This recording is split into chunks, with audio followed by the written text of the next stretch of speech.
So hey guys, welcome back to my channel. This is Sambhav here, your mentor for J Mathematics. तो आज के इस video में हम मैराथन सेशन को कंटिन्यू करने वाले हैं. This is session 8 of marathon and we are going to cover conic section का first part in this video.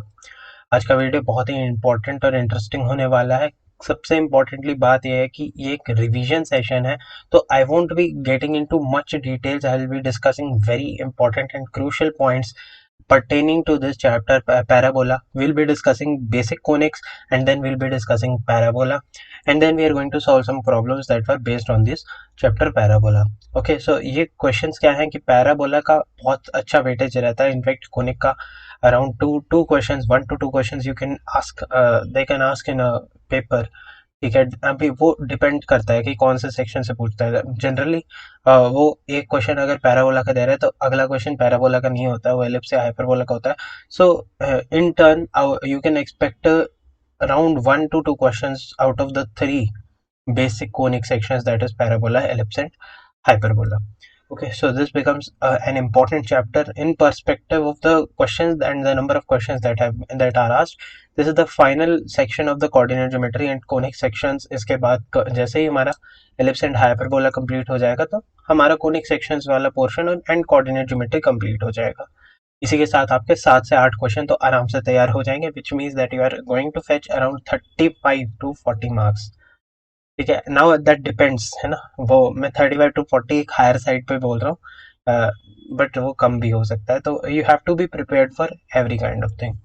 Okay, so this was the first thing that I wish to say. Another thing is कि problem solving के लिए I'm thinking that we can start some revision series for PYQs only.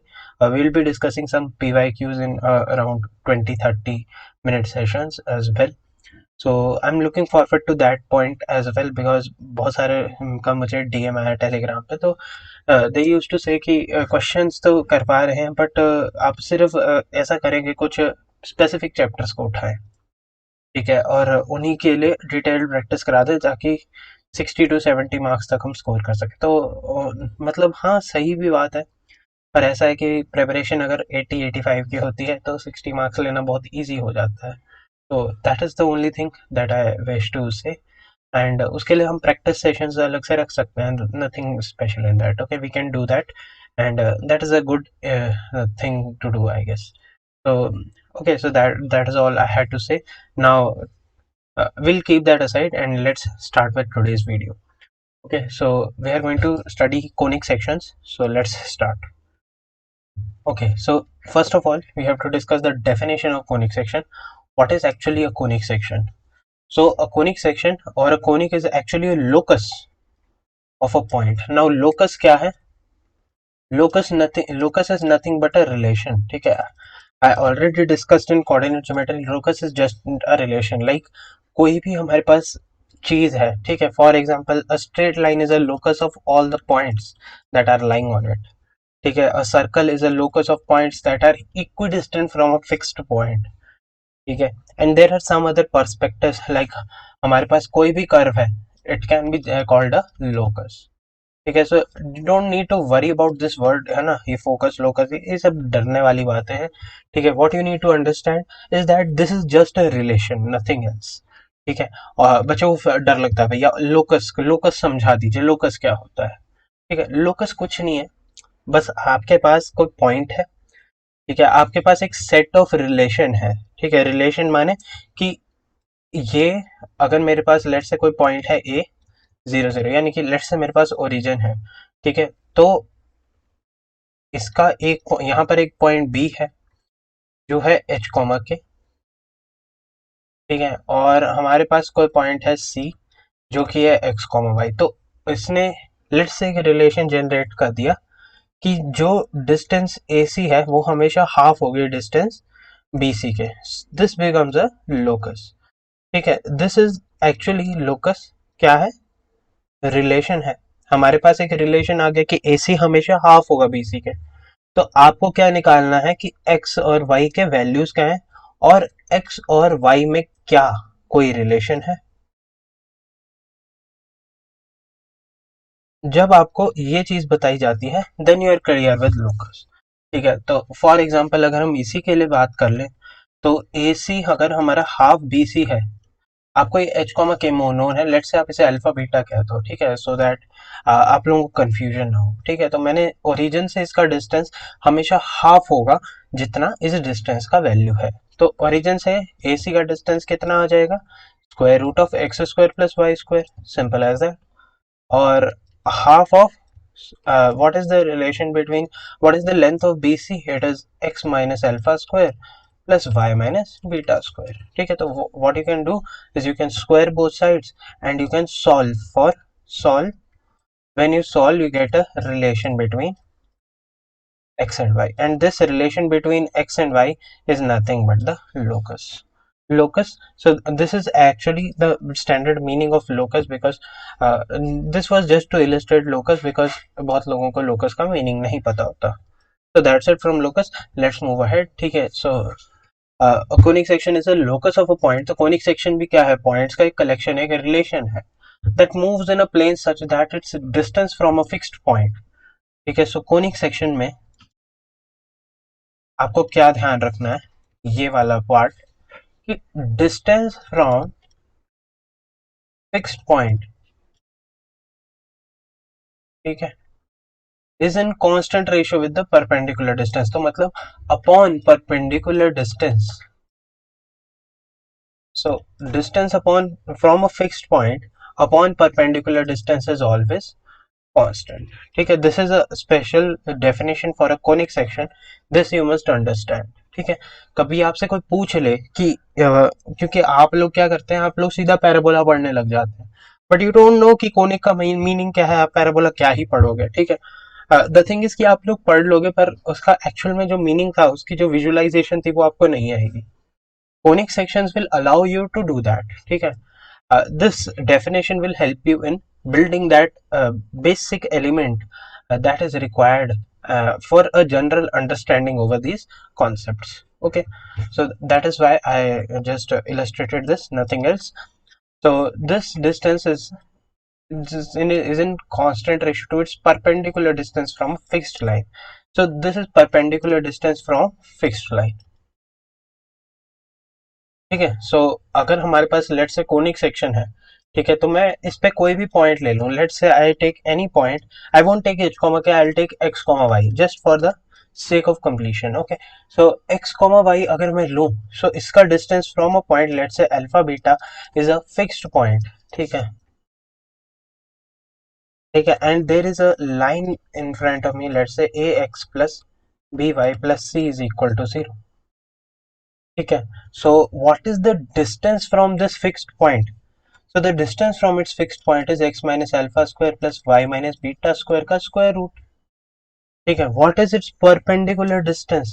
So perpendicular distance of any point x comma y from this line is ax plus by plus c mod upon square root of a square plus b square, ठीक है। So this ratio that we generate over here, the ratio that we generated over here is always a constant. If it turns out to be constant, then this thing is known as a conic section, ठीक है। I hope that this is clear. Now हमारे पास क्या है, हमारे पास कुछ terms है कि this fixed point, the fixed point that we are talking about, this is known as focus, okay। This fixed line is known as the directrix line या directrix line, कुछ भी कह सकते हैं, ठीक है। And this constant ratio, it is known as eccentricity. So these are the standard meaning of these terms, ठीक है, ये पता होनी चाहिए, दिस इज इम्पोर्टेंट, ठीक है। एंड हमारे लिए और भी दो इम्पोर्टेंट पर्सपेक्टिव्स हैं कि line passing through the focus and perpendicular to directrix, ठीक है। I just draw it in with a vector picture. So ax plus by plus c is equal to 0. Let's say ये हमारी directrix है, ठीक है, this is our directrix और यहाँ पर हमारा कोई पॉइंट अल्फा बीटा है। Now this may or may not lie on directrix, will discuss those cases, but yes before that what I am discussing about is कि अगर हमारे पास we know a line, this is the directrix line ax plus by plus c equal to 0, और हमने इसके perpendicular कोई line बनाई, तो there can be many options like this line यहाँ से जा रही है, but we are discussing about the specific line, the line that is passing through the focus. So this is our focus, let's call it F. So the line that passes through this focus and is perpendicular to directrix, this line is the axis. Okay, so this line is termed as the axis of the parabola. Okay, and the point of intersection of the conic with its axis is called a vertex. ठीक है, तो this will discuss basically क्या होता है कि this is our axis और point of intersection of axis यहाँ तो डायरेक्ट्रिक्स के साथ है, so this is not vertex. But यहाँ पर हमारे पास जब हमने इनके कांस्टेंट रेशियो के साथ कोई भी रैंडम लोकस ज्वाइन किया होगा, तो ये वाला कभी ना कभी तो इसको कट करेगा, और ऐसे सिनेरियो में इस पॉइंट को हम बोल देंगे वर्टेक्स. ठीक है, वर्टेक्स वगैरह आप याद मत रखना. What you need to remember from this, the definition of axis, the definition of directrix, the definition of focus, what is eccentricity, what is the actual feeling about eccentricity, what is the actual feeling of a conic section. That is important. Vertex I'll discuss when we'll discuss parabola. That will be more clear at that point of time. So this is it, and let us discuss about the general equation of a conic, and this is a focal directrix property that we are going to discuss. So for any conic, as I already mentioned, that for any directrix line, Lx plus My plus n equal to 0, and I have a focus, let's say P comma Q. So distance of any point x comma y. Okay, distance of this any point x comma y from this line. This is a perpendicular line. Let's call it distance. Let's say d. Okay, and this distance, or I must write it as distance perpendicular line, and this distance formula से हमारे पास जो आएगा, so we can call it any distance d1. Okay, so dp, distance from point. Okay, so this distance from point upon distance of perpendicular from the perpendicular line should be a constant, and this constant is denoted by e, and this constant is known as eccentricity.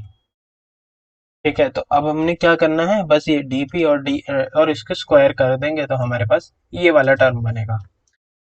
ठीक है, so we'll get this kind of term from here, and an important point is कि ये वाला is equivalent to this ax square plus 2hxy plus by square plus 2gx plus 2ay plus c is equal to 0. This is a general 2-degree equation. ठीक है, so what do I wish to tell you from this entire scenario कि हमारे पास जब भी हम इस xy को लिखेंगे, xy को इस फॉर्मेट में लिखेंगे, this will yield a 2-degree equation, यानी कि इसमें कर्वेचर यानी not necessarily curvature, I must से कि ये 2-degree इक्वेशन को फॉलो करेगा. ठीक है, यानी कि इसमें इस टाइप की इक्वेशन की प्रॉपर्टीज एग्जिस्ट करेंगी. ठीक है, this is what I wish to say. Okay, तो ये जनरल 2-degree के बाद हमने स्ट्रेट लाइन में कर ली, सर्कल में कर ली, और अभी आपने देख लिया कि हर कोनिक सेक्शन जो इस तरीके का जनरल इक्वेशन जनरेट करेगा वो एक 2-degree इक्वेशन को फॉलो करेगा. ठीक है, so all the conics follow the second general 2nd-degree equation. Okay, this is what we have. Now let's move ahead. Okay, so the nature, now discussing about the nature of the conic section. So first case, okay, so the nature of the conic section depends upon the position of the focus with respect to the directrix and also upon the eccentricity. So the cases that can arise is that focus might lie on the directrix and focus might not lie on the directrix. These are the two possibilities that we have. Okay, and let's discuss the first case, when the focus lies on the directrix. So for example, I have my directrix line. This is my directrix line, and let's say I have a focus. So this is my focus. Now in this case, okay, this will be equal to 0. We'll discuss about it. But what is important to understand is that अगर हम यहाँ पर कोई भी point लें x, y, ठीक है, जिसका हमें लोकस निकालना, this is our point of conic. ठीक है, तो दिस कोनिक, अब हम इसके लिए पर्सपेक्टिव जनरेट करते हैं कि the distance of this from this point ये हो जाएगा, ठीक है, and distance from the line ये हो जाएगा। तो ऑफ कोर्स डी परपेंडिकुलर ये हो गया, और लेट्स से ये डी एक्स वाई हो गया। तो I am actually assure that d of x comma y upon d perpendicular, this distance is always greater than 1, or perhaps this can be greater than or equal to 1, ठीक है, and this means that our eccentricity for such a scenario is greater than or equal to 1, ठीक है। क्यों हो रहा है greater than equal to 1? क्योंकि ये परपेंडिकुलर डिस्टेंस तो सबसे छोटा है, और अगर फोकस इस लाइन पे है तो जब भी आप ऐसे कोई भी रैंडम पॉइंट यहाँ पर हो, ये पॉइंट इतना परपेंडिकुलर डिस्टेंस लेट से यहाँ पर है, और यहाँ से कुछ है, या बिल्कुल इधर आ जाए, बिल्कुल इसके परपेंडिकुलर आ जाए, तो ऐसे कुछ, ठीक है, या यहाँ पर हो जाए लेट से एक्स कॉमा वाई, तो ऐसे में परपेंडिकुलर यहाँ पर होगा और ये वाला लेंथ और बड़ा हो जाएगा, क्योंकि ये हमेशा एक राइट एंगल्ड ट्रायंगल बना रहा है, ठीक है। यहाँ पर ये लेट्स से यहाँ वाला ये हमारा फोकस है, ठीक है, यहाँ पर हमने परपेंडिकुलर लाई करा है, तो ये हमारा डी परपेंडिकुलर हो गया और ये डी एक्स वाई हो गया। तो डी एक्स वाई हमेशा एक राइट एंगल्ड ट्राइंगल का हाइपोटेन्यूज बन रहा है, जिसका मतलब है कि वो सबसे लंबी डिस्टेंस होगी उस ट्राइंगल में। इसका मतलब है d x y will be the longest distance that it has to cover, and d perpendicular, of course that is a perpendicular distance, and this is generally the shortest distance. So what is important from this entire scenario, that whenever our focus is going to lie on this directrix line, we are only getting eccentricity greater than or equal to 1, and this thing is actually the line pair. This is actually a pair of straight line. How?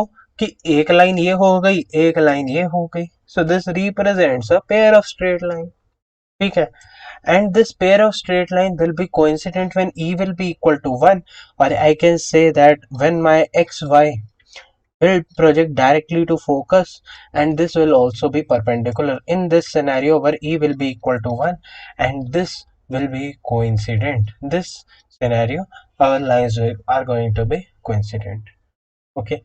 So what is important to understand from this entire discussion, हमारे पास pair of straight lines बनती हैं, e is greater than 1, lines will be real and distinct and are intersecting at s. S is the definition for focus.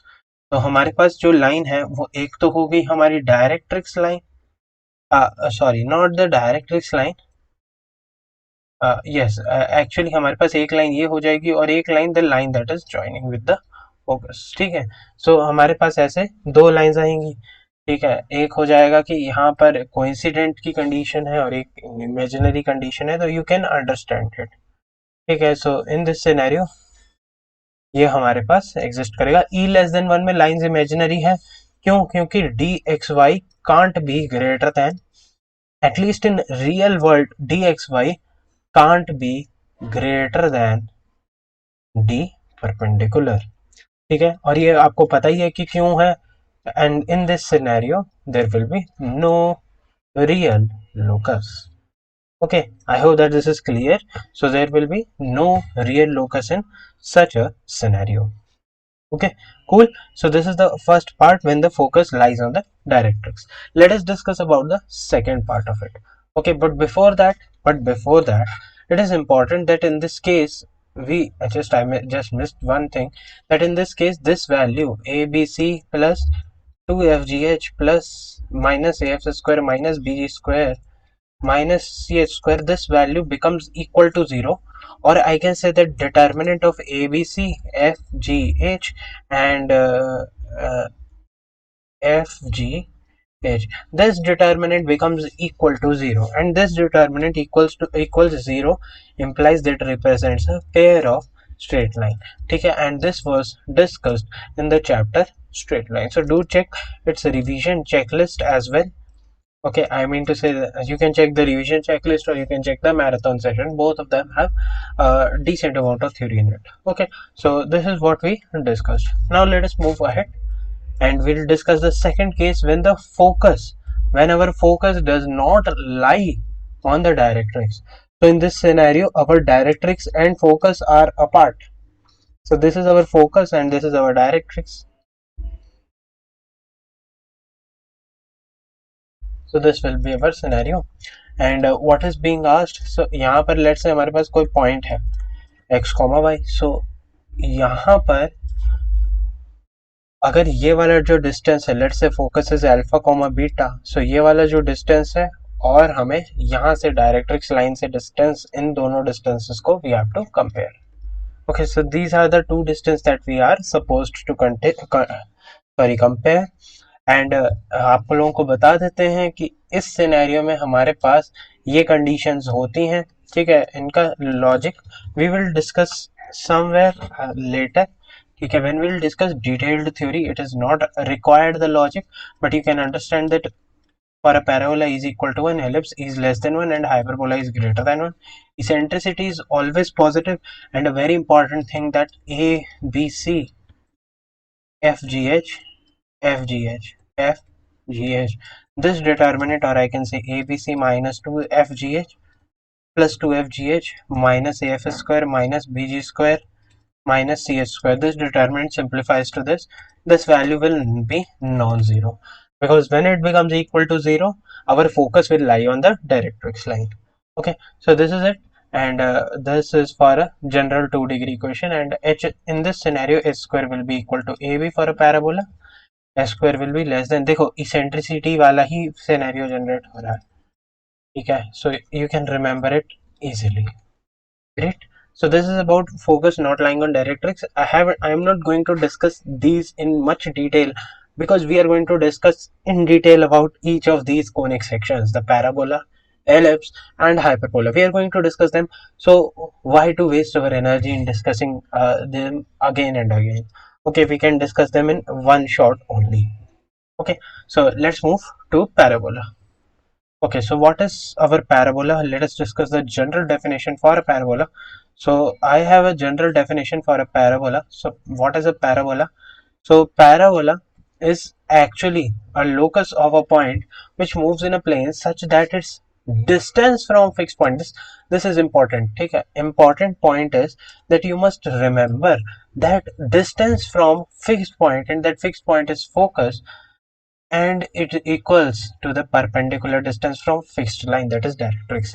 ठीक है, entire parabola का जो structure है वो इसी लोकस पे डिपेंड करता है. अगर आपने ये समझ लिया, आपके लिए बहुत सिंपल हो जाएगा कि what is the locus of parabola.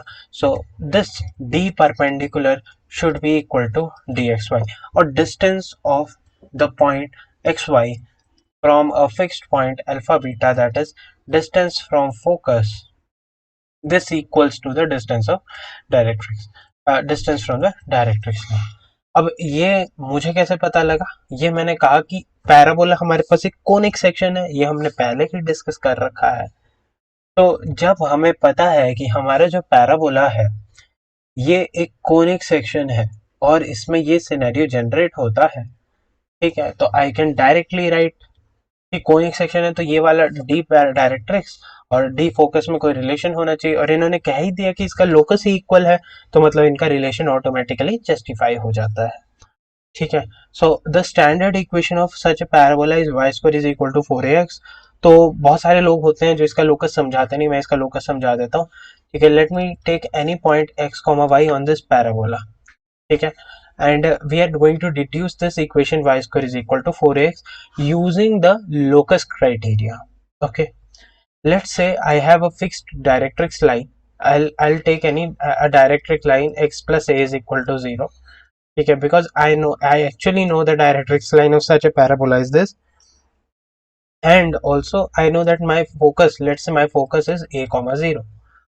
Okay, so this is my focus and these are directrix. These will be given to you. Okay, of course lines are sure given to you, otherwise you won't be able to calculate. But importantly, you must understand from the intuition that lines are actually given to you because the focus and directrix are actually given to you because only then you can generate a locus for this. Okay. So let us try to draw it.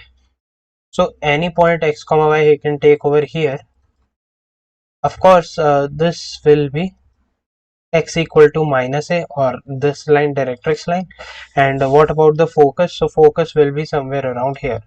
So this is a comma 0. So this is our locus.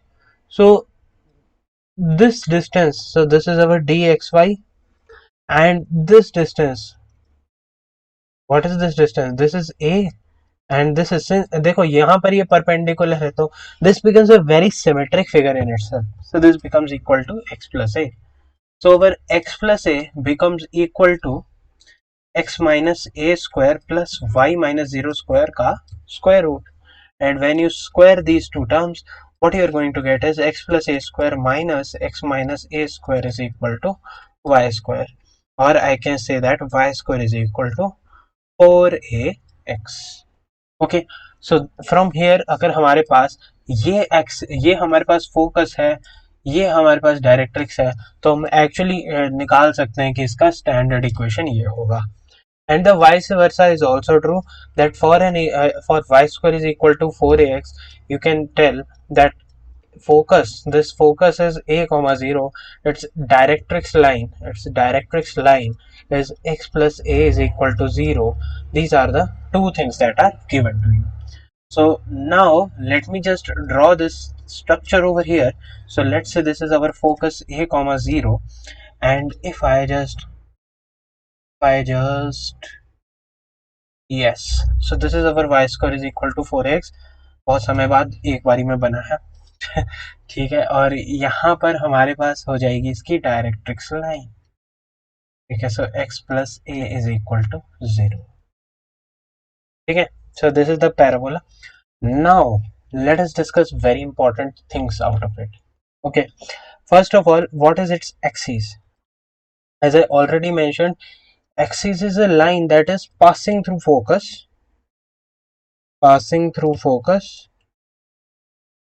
and perpendicular to directrix. So for x equal to a, what is it? X equal to minus a or x plus a equal to 0.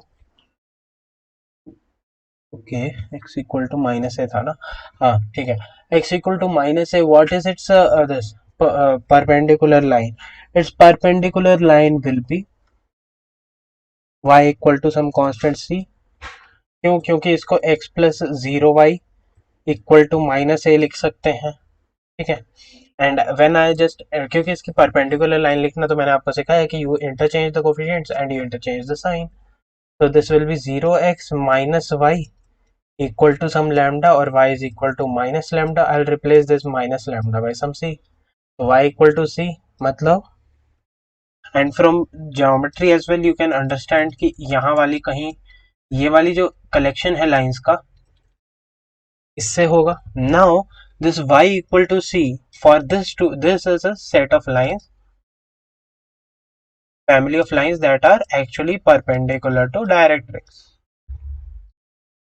Okay, and once they are perpendicular to directrix, you are given that this passes through focus a comma 0, implies our 0 times of a plus 0 is equal to c, or c becomes equal to 0, implies the axis is y equal to 0. So y equal to 0 becomes your axis.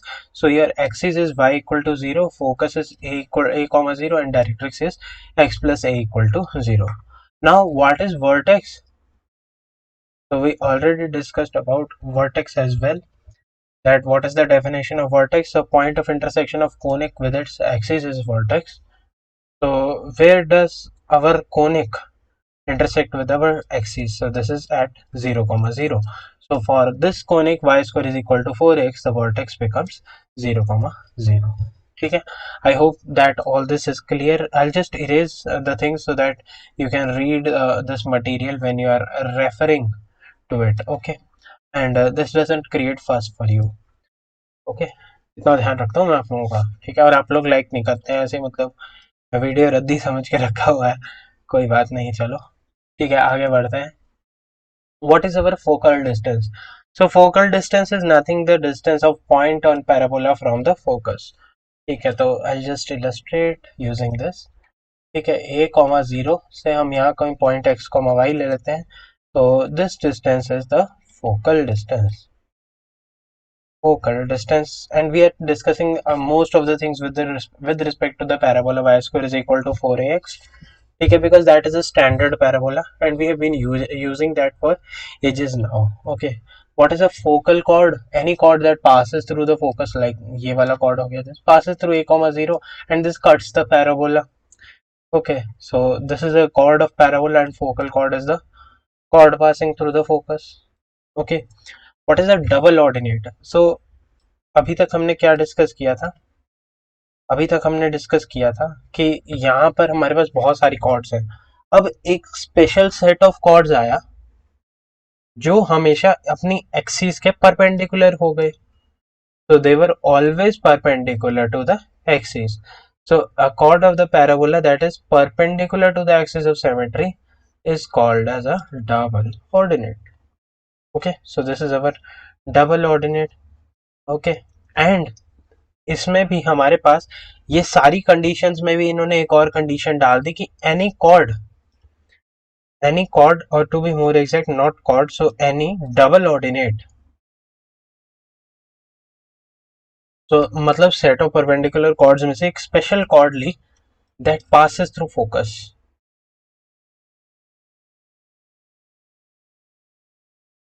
This is known as latus rectum. तो NCERT में directly latus rectum mentioned है. Double ordinate का इतना ज्यादा specifically mention नहीं है, but this is entire structure की. सबसे पहले हमने कॉर्ड्स के ऊपर डिस्कशन किया, ठीक है, फिर हमने परपेंडिकुलर कॉर्ड्स के ऊपर डिस्कशन किया, फिर हमने ऐसी परपेंडिकुलर कॉर्ड ली जो फोकस से पास करी. So this is a very beautiful introspection to this thing. ठीक है, so let's say I have this a comma 0. अब मुझे पता है कि y square is equal to 4ax है, तो इसका फोकस a कॉमा 0 है. तो इस लाइन का इक्वेशन क्या हो जाएगा? इस लाइन का इक्वेशन हो जाएगा x equal to a. so this is the equation of latus rectum. Okay, so this is our equation of latus rectum, and this point, what is this point? This point will be a comma 2a, and this point will be a comma minus 2a, because they are also satisfying this parabola. Okay, what is the distance between these 2 points? So these two are actually perpendicular, तो हम इनका directly difference of this y coordinates निकाल सकते हैं. so this becomes equal to 4a. okay, so the length of latus rectum is 4a and the ends of latus rectum is this, and I'll add equation of latus rectum is equal to x equal to a. okay, so these are the things, the basic things about general parabola. now okay, so a perpendicular distance from focus to directrix is half the latus rectum. so अगर हम let's say हम directrix line बना देते हैं, या before that अगर मेरे पास ये parabola है, I have this directrix line x plus a is equal to 0. ठीक है, and perpendicular distance from focus on the directrix is half the latus rectum. so what is this distance? perpendicular distance from focus to directrix. ठीक है, so half the latus rectum नहीं, half the length of latus rectum. Latus rectum divided by 2 होगा, तो हमें पता है 4 है, तो ये 2a आना चाहिए, end of course this is a and this is a, so this will be 2a. ठीक है, now vertex is the midpoint of the focus and the point of intersection of directrix and the axis. so this point is the point of intersection of directrix and axis, this point is the focus. so what is this point? a comma a distance पे इधर से a distance, तो ये mid point हो गया. Now the important thing is that two parabolas are said to be equal if they have the same latus rectum. so this is important. okay, अगर उन दोनों की parabola की latus rectum same है तो they will be declared equal. okay, now let us discuss about next thing, that what are the 4 standard forms of parabola. so 4 standard forms of parabola is y square is equal to 4ax, that we already discussed. ठीक है, y square is equal to minus 4ax, तो उसके लिए हमारे पास बस ये flip हो जाता है. तो this is y square equal to minus 4ax, this is y square is equal to 4ax. Now x square is equal to 4ay है, तो x square y is equal to x square, तो x square by 4a is equal to y. And इसी में अगर हम इसको flip कर दें तो x square upon -4a is equal to y. So ये हमारे पास चार फिगर्स आ जाते हैं, the four standard forms of the parabola. ठीक है, आई hope that this is clear. Let's move ahead.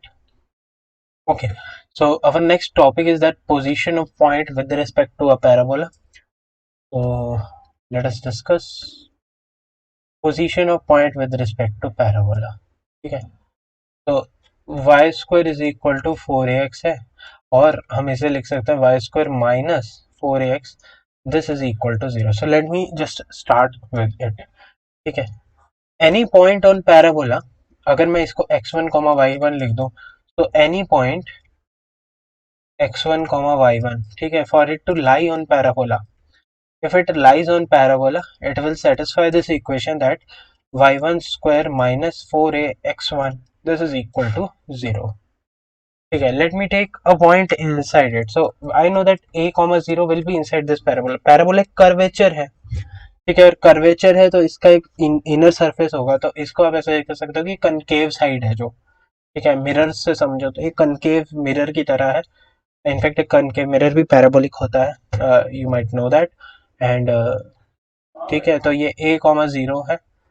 ठीक है, एक्चुअली वो पैराबोलिक नहीं होता, वो हम पढ़ते स्फेरिकल है, बट द थिंग इज कि एबरेशंस को रोकने के लिए पैराबोलाइड बनाया जाता है उसे. तो ये होगी फिजिक्स की बातें. ऑप्टिक्स, आप लोगों को क्या पता जेईई में ऑप्टिक्स का क्वेश्चन आ जाए, तो वो भी पढ़ाया जा रहा है.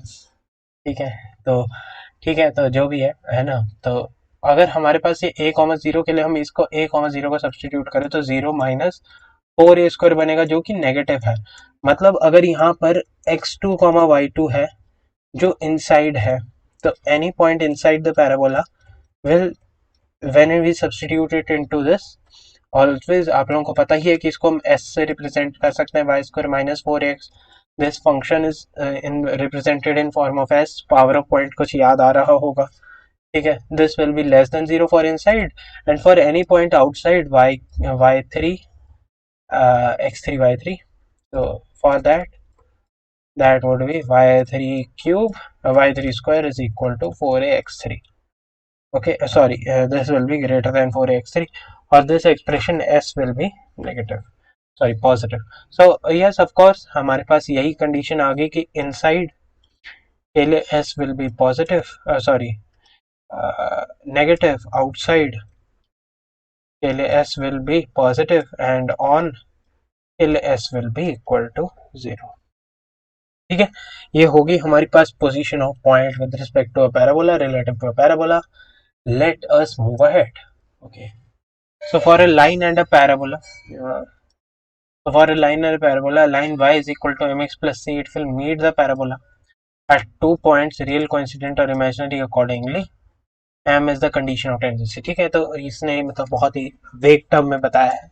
Let me detail this out for you guys, specially for you, खास आपके लिए हम बताएंगे कि भैया अगर हमारे पास y square is equal to 4ax है, ठीक है, y square is equal to 4ax है, तो अगर मैं बहुत सारी लाइंस बनाऊँ, लेट्स से एक लाइन ये होगी, मैं पैरेलल लाइंस बनाऊंगा, line y is equal to mx plus c1.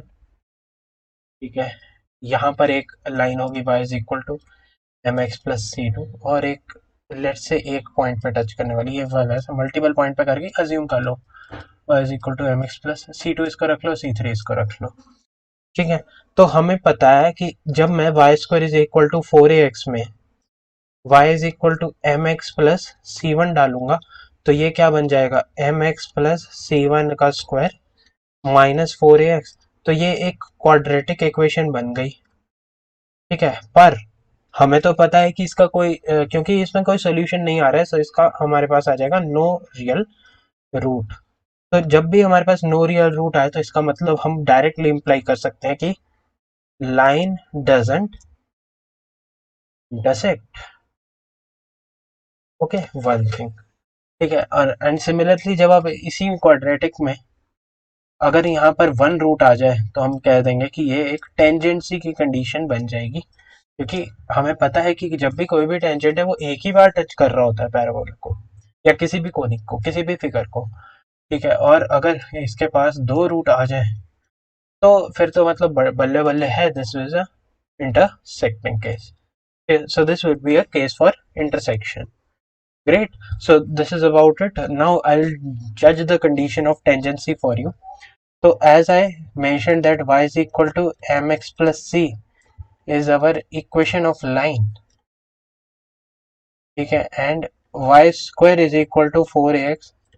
This is a parabola जिसके ऊपर हम ये चेक कर रहे हैं। And for condition of tangency एक बार हम इसको चेक करके क्वाड्रेटिक रिड्यूस कर लेते हैं।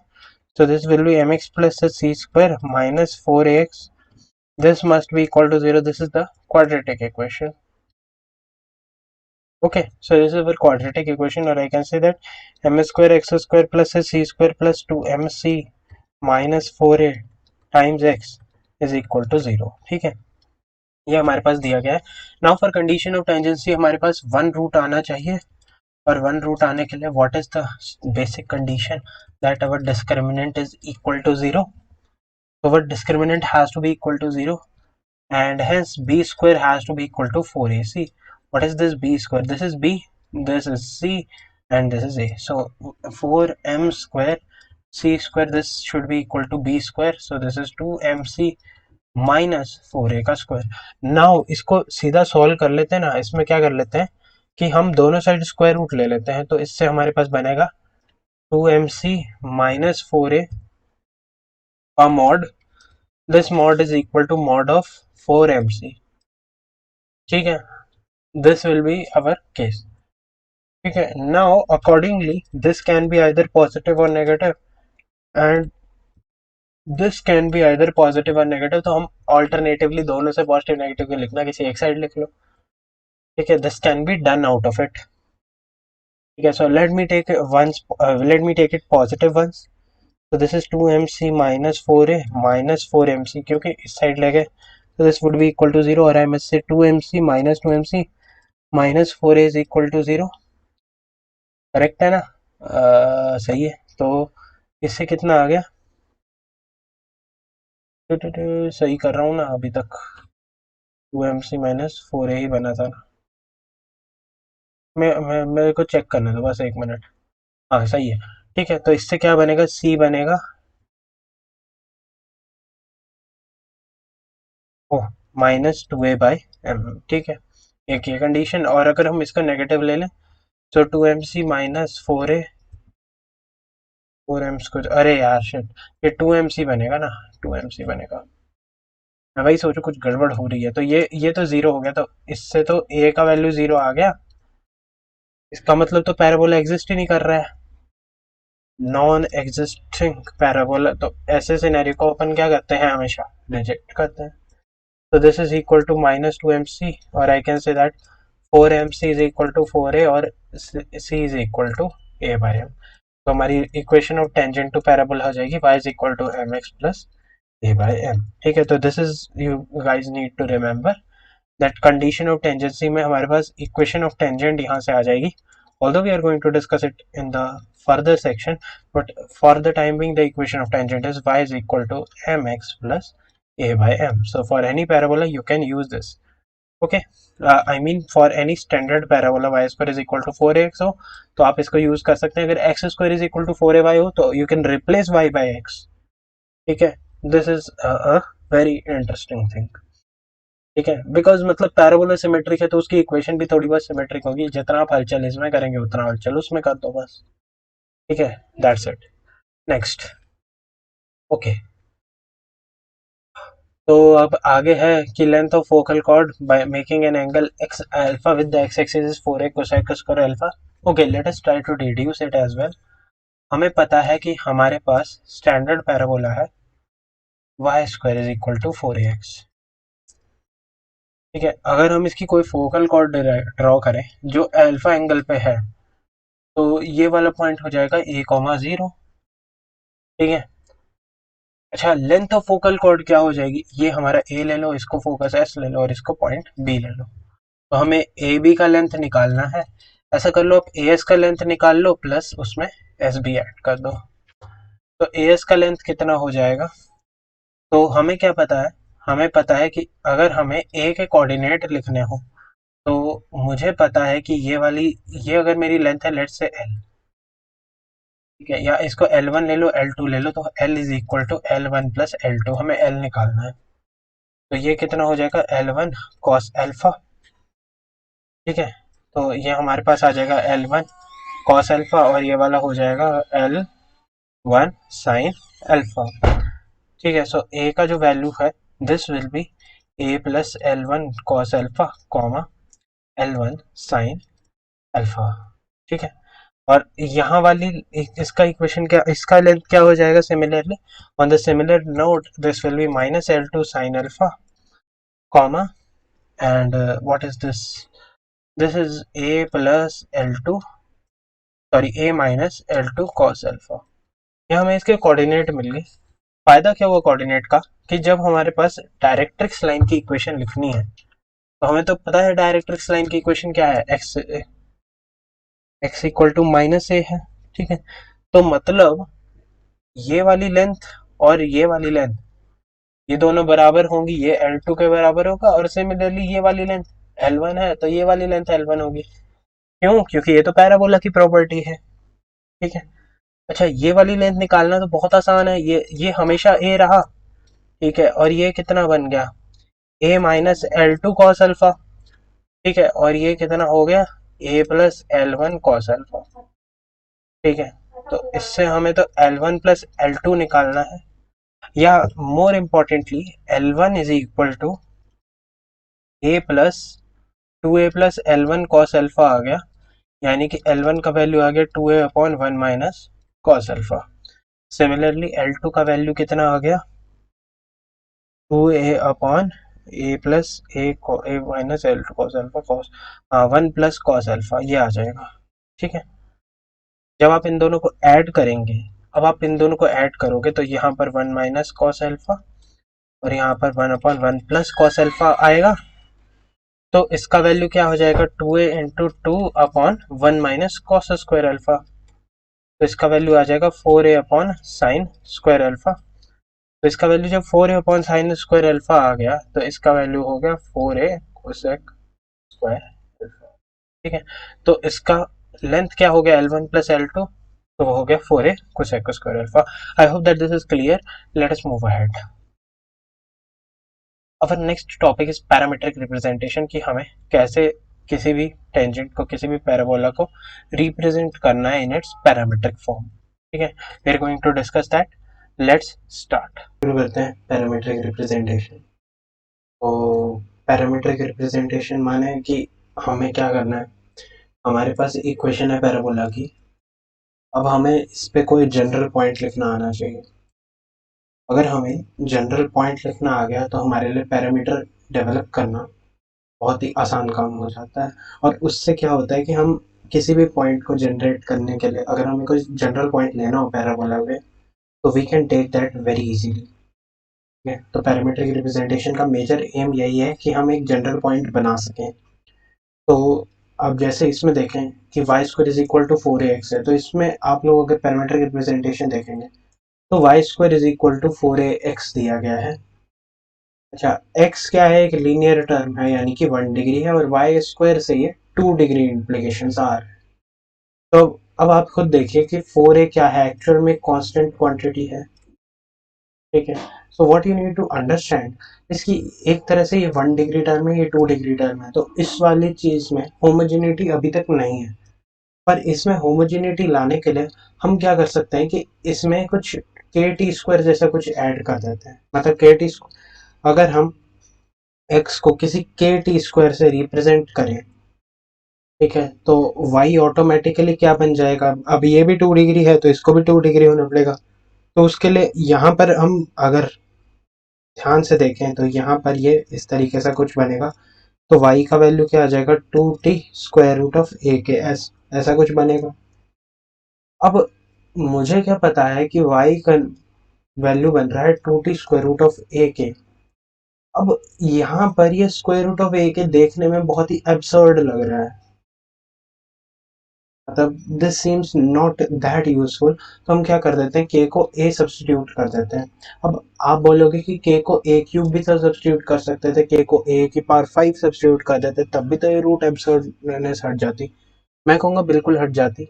बट ऑफ कोर्स अगर यहाँ पर ए क्यूब टी स्क्वायर जैसा कुछ बनता और यहाँ पर 2a² टी जैसा कुछ बनता, तो वो कॉम्प्लिकेटेड कैलकुलेशन हो जाती है। हमें अपने टर्म्स को सिंप्लीफाई करना है, हमारा एक्सप्रेशन सिंपल होना चाहिए, क्योंकि अभी तो हम इसका जनरल पॉइंट लिख रहे हैं, पर इस जनरल पॉइंट की भी फर्दर बहुत सारी यूजेस होंगी, और उन यूजेस की वजह से हमें इस बात का ध्यान रखना है कि हमारा जो पॉइंट बने वो काफ़ी सिंपल बने। तो इसको सिंपल बनाने के लिए हमारा क्या है, हमने के को अगर ए रख दिया तो ये 280 हो जाता है, और इसीलिए पॉइंट्स क्या हो जाते हैं, जनरल पॉइंट जो स्टैंडर्ड रिप्रेजेंटेशन है वो 80² 280 बन जाता है। अब ऐसा बिल्कुल भी ज़रूरी नहीं है कि इसको 80² 280 ही लेना है, आप कुछ भी और ले सकते हैं, तब भी आपका पैरामीटर सेटिस्फाई करेगा। जैसे y² is equal to 4ax है, लेट्स से आप x को t² पुट कर दो, ठीक है, तो y का वैल्यू कितना आ जाता है, 2√a टाइम्स टी। तो आप इसको भी सॉल्व कर सकते हैं, नो डाउट इसको भी आप सॉल्व कर सकते हैं, ठीक है, इसको भी एज अ पैरामीटर लिया जा सकता है, बट इसमें ये थोड़ी कॉम्प्लेक्सिटी बढ़ जाती है, और हमें क्या करना है, हमें अपने एक्सप्रेशंस को सिंपल रखना है, क्योंकि हमें क्या करना है, आगे क्वेश्चंस भी सॉल्व करने हैं। तो सिंपल एक्सप्रेशंस के लिए it is a standard used notation that you can keep your general point as a t², 280. Okay, I hope that this much information is much sufficient for you to just grasp a bit of feeling. I won't take much time over this because this is a very easy and a straightforward thing that you must actually remember. So I am not going to discuss about this detail anymore. Let us continue with the further expressions what we have been asked to do. Okay, but before that, before we continue over that, first of all important क्या है, इससे इससे क्या implication लेना है कि y² is equal to 4ax है। First of all अगर y² is equal to 4ax है तो हम क्या कहते हैं, x को 80² कर देते हैं और y अपना 280 बना देते हैं, ठीक है। क्या ये सही है? हाँ बिल्कुल सही है, पर अगर कभी हमारे पास x² is equal to 4ay आ जाए तो आपको पलटना बिल्कुल भी नहीं है, ठीक है। The things will still remain the same, you have to understand the things will still remain the same। क्या हुआ, y को x से रिप्लेस हुआ, तो आप भी क्या करो, y को x से रिप्लेस कर दो। पैरामीटर, सॉरी, हाँ सॉरी, सो पैरामीटर आपका सेम ही रहने वाला है, तो इससे आप कह सकते हो कि y को आप लिख दो अब a t² और x को लिख दो आप 280, ठीक है। सो नेक्स्ट थिंग, अगर हमारे पास y² ले लेते हैं ना, तो y² is equal to 4a times of x minus कुछ अल्फा हो जाए, तब भी कोई दिक्कत नहीं है, ये एक शिफ्टेड कंडीशन है। तो शिफ्टेड कंडीशन में क्या हो रहा है, आपने अपने कोऑर्डिनेट सिस्टम को अल्फा इधर शिफ्ट कर दिया है, ठीक है, this is known as shifting transformation. Okay, तो this is y² is equal to 4a capital x, अगर हमारे पास कैपिटल x यहाँ पर ले लो, where capital x is x minus alpha, तो the things would still remain the same. बस आप क्या करोगे, इस समय x माइनस अल्फा को 80² पुट करोगे और y को आप 280 वापस पुट करेंगे, तो x का वैल्यू आ जाएगा अल्फा प्लस 80² और y का वैल्यू आ जाएगा 280। सिमिलरली आप y के लिए भी कर सकते हैं। तो अगर मैं एक स्टैंडर्ड रिप्रेजेंटेशन लूं कि y माइनस बीटा का square is equal to 4a times of x minus alpha, अगर इस तरह का पैराबोला हमें दिया हो तो इसका हम पैरामीट्रिक पॉइंट लिख सकते हैं कि x माइनस अल्फा जो है उसको आप 80² रख देंगे और y माइनस बीटा अगर 280 रख देंगे, तो हमारे पास y का कोऑर्डिनेट आ जाएगा बीटा प्लस 280 और x का कोऑर्डिनेट आ जाएगा अल्फा प्लस 80²। इसको याद नहीं रखना है, इसको अंडरस्टैंडिंग डेवलप करो। अगर आप इसकी अंडरस्टैंडिंग डेवलप कर देते हैं तो आपके लिए ये बहुत ही ईजी और बहुत ही बेनिफिशियल रिजल्ट होगा, क्योंकि आपको कल को कभी भी कोऑर्डिनेट लिखने की जरूरत पड़ सकती है, ठीक है। और अगर आपको कोऑर्डिनेट लिखना नहीं आता है तो आप कोऑर्डिनेट ज्योमेट्री में क्या कर रहे हैं, कुछ नहीं कर रहे हैं, ठीक है। सिंपल सा फंडा है, आपको कोऑर्डिनेट ज्योमेट्री पढ़ना है तो आपको कोऑर्डिनेट लिखना आना चाहिए, बस। तो कोऑर्डिनेट लिखना सिखा दी, आगे बढ़ते हैं। अच्छा हाँ, एक और इसमें आगे भी कुछ लिखा हुआ है, तो पढ़ते हैं उसे भी जरा। तो यहाँ पर लिखा है the equation of chord joining T1 and T2 is this. तो ये काफी इंपॉर्टेंट रिजल्ट है, अगर आपको याद रहता है तो वेल एंड गुड, नहीं याद रहता है कोई दिक्कत नहीं है दोस्तों।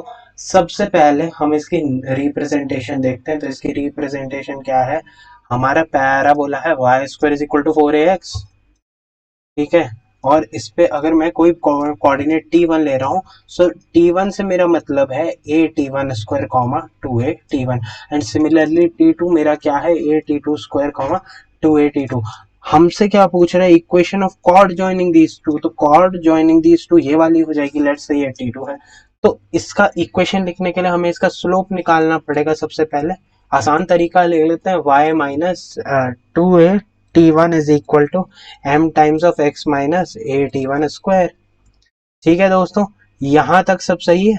तो इतना सब क्लियर होना चाहिए। तो अब यहाँ पर y minus two a t one is equal to m times of x minus a t one का स्क्वायर आ जाएगा।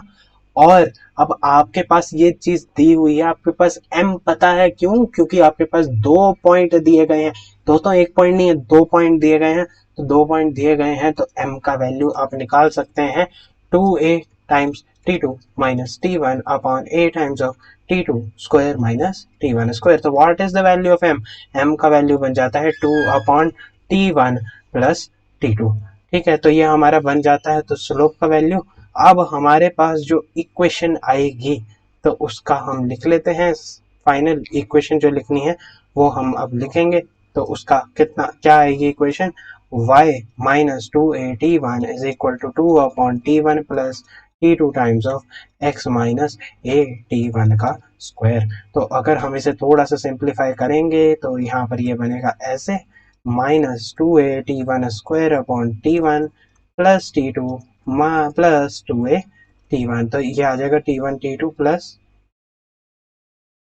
Plus two T one square bracket में, सही करो, हाँ ऐसा बनेगा, अपॉन T1 प्लस T2 ऐसा बन जाएगा y का वैल्यू। तो y का वैल्यू कितना आ गया, अच्छा ये वाला टर्म और ये T1 स्क्वायर अगर हम इसको खोल के लिखेंगे तो ये वाले दोनों कैंसिल हो जाएंगे। तो यहाँ पर हमारे पास क्या बचा, 2x upon T1 plus T2 plus 2a times T1 T2 upon T1 plus T2। तो थोड़ा सा आप ध्यान से देखेंगे तो दोस्तों ये आपको दिखाएगा x upon arithmetic mean plus 2T1 T2 upon T1 plus T2 harmonic mean होता है, या आप इसे लिख सकते हैं 2 ज्योमेट्रिक मीन का स्क्वायर अपॉन अर्थमेटिक मीन। अब आपको पता है ज्योमेट्रिक मीन को आप arithmetic mean into harmonic mean लिखेंगे।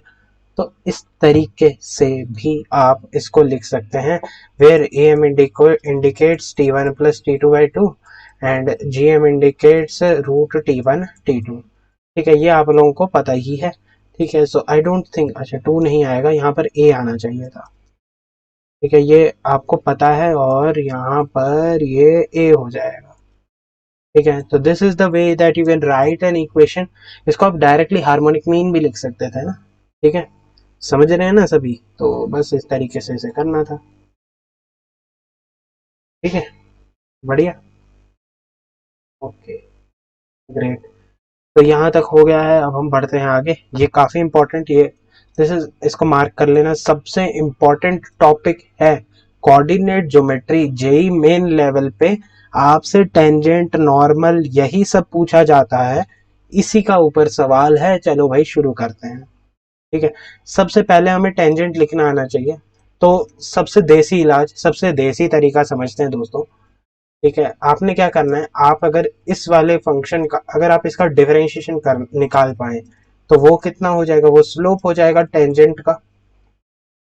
ठीक है, तो हमें क्या करना है, बस इसको डिफरेंशिएट करना है। सो एक्सप्लिसिटली डिफरेंशिएट कर देते हैं, सॉरी इम्प्लिसिट या एक्सप्लिसिट। ठीक है, तो d y by d x का वैल्यू कितना आ जाता है, 4a अपॉन 2y।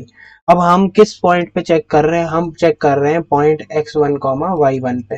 तो हमारा जो slope of tangent at x1 comma y1, this would B 2a by y1। ठीक है, तो स्लोप ऑफ टेंजेंट आ गया 2a बाई y1। तो हम लिख सकते हैं कि y माइनस y1 is equal to m times of x minus x1, where m is equal to 2a by y1 and this is it. ठीक है, ये हमारा हो जाता है अपना पॉइंट। नेक्स्ट है कि अगर हमारे पास y इज इक्वल टू, अगर हमारे पास जैसे slope of tangent is known to us. ठीक है, तो स्लोप ऑफ टेंजेंट हमें पता है, हमने क्या करना है, y is equal to m x plus c का रिप्रेजेंटेशन देखना है। और इसको हम y square is equal to 4x में डालते हैं। तो ये तो हम अभी अभी करके हटे थे कि इसको डाल के हमारे पास अगर वन सोल्यूशन आए तो मतलब वो टेंजेंट का कंडीशन हो जाएगा। तो इससे हम टेंजेंट लाइन की इक्वेशन लिख सकते हैं, क्योंकि हमने c को a बाय m प्रूव किया था पिछले ही स्लाइड्स में। तो टेंजेंट लाइन का इक्वेशन हो जाता है y is equal to m x plus a by m. ठीक है, तो y is equal to m x plus a by m, ये भी हमारा सोल्यूशन हो जाएगा। And the last one is कि अगर आपके पास y1 is equal to 2a times of x plus x1 है, तो ये कैसे आया? ये आया t इज इक्वल टू 0 करके। और सबसे इंटरेस्टिंग बात ये है कि हमने इतना सारा लोचा जो किया, ये वाली जो इक्वेशन है, ये जो हमारी फाइनल इक्वेशन आई, अगर आप इसे सॉल्व करेंगे तो ये भी आपको y1 is equal to 2a times x plus x1 ही देगा एज अ फाइनल रिजल्ट। ठीक है, क्योंकि यहाँ पर आप अगर इसको क्रॉस मल्टीप्लाई करेंगे तो y1 स्क्वायर है, तो उसको आप 4ax1 लिख सकते हैं। और जब आप सारा मतलब काम धंधा करेंगे, इसको सॉल्व करेंगे, तो आपके पास ये आ जाएगा। तो basically t is equal to 0 acts as a time saver, so try to use it, this is a judicious approach. अब हमने क्या, ये हमने निकाला था। ठीक है, तो इससे हम फाइनल इक्वेशन अगर इससे लिखना चाहें तो ये आ जाएगा y into 2at is equal to 2a times x plus a t square, यानी कि इससे आ जाएगा t y is equal to x plus a t square. ठीक है, ये आपको याद होनी चाहिए। ठीक है, ये आपको याद होनी चाहिए। एंड इनफैक्ट ये याद रहे ना रहे, पर ये जो दो हैं, ठीक है, लास्ट फाइनल दो, ये बहुत इंपॉर्टेंट है। And these are very very crucial when it comes to JEE Main exam. Okay, great. So this is it, and let us move ahead then. Okay, great. Let's move ahead. What about normals? तो हमें normals of parabola पे बात करनी है। तो normals of parabola पे बात करनी है। हमारे पास है y square is equal to 4ax है। हमें इस पे नॉर्मल लाइन की इक्वेशन लिखनी है। अभी तक हम क्या कर रहे थे? ठीक है, चलो फर्स्ट इसी तरीके से करते हैं, इसी के तरीके से सोचते हैं। ठीक है, इसी के तरीके से सोचते हुए हमें क्या समझना है कि y square is equal to 4ax है। अब इसमें क्या इंपॉर्टेंट बात है कि अभी अभी हमने इसका dy बाई डी एक्स निकाला था, that is slope of tangent, और उसका वैल्यू आया था y1 sorry 2a upon y1।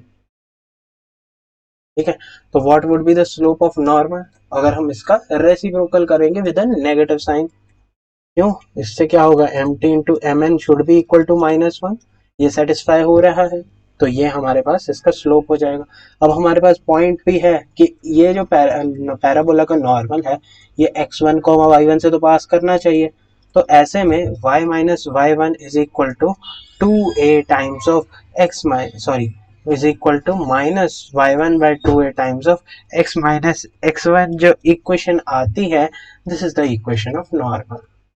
Okay, simple as that.